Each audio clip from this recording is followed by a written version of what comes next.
Expectation in Prayer, Acts 12, 117. By Pastor John Frederickson.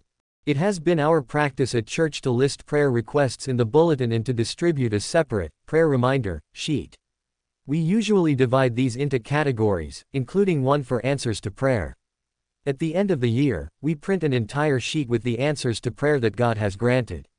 While these lists are an encouragement to pray, it always seems amazing, almost shocking, how many specific answers we have seen to prayers. When wicked King Herod killed James, then imprisoned Peter with the intent to likewise kill him after the Jewish Holy Week, prayer was made without ceasing of the church unto God for him. Acts 12, 5.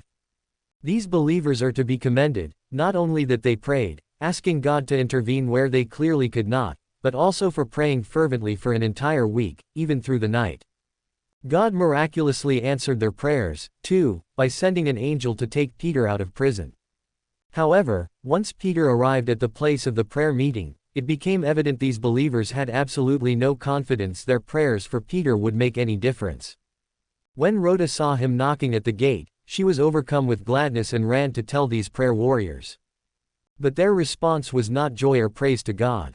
They told her, "Thou art mad."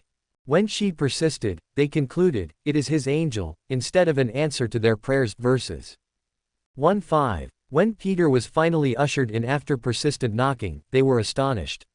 These saints were not given dynamic promises of answered prayer, which were once promised only to the apostles. John 14:14, 15, 7, 16:23. Miracles were lessening because Israel was being set aside in unbelief, but these saints should have possessed more faith that God would answer their prayers. Perhaps they represent the lack of faith in prayer that is often present in saints of all dispensations. The Apostle Paul clearly believed God routinely answered the prayers of the saints. He frequently asked believers to pray for him. Romans 15:30, Colossians 4:3, and he assured them their prayers were helping. 2 Corinthians 1:11, even to the extent that he, too, would be released from prison through your prayer. Philippians 1:19. We must remember, it is also important how we pray.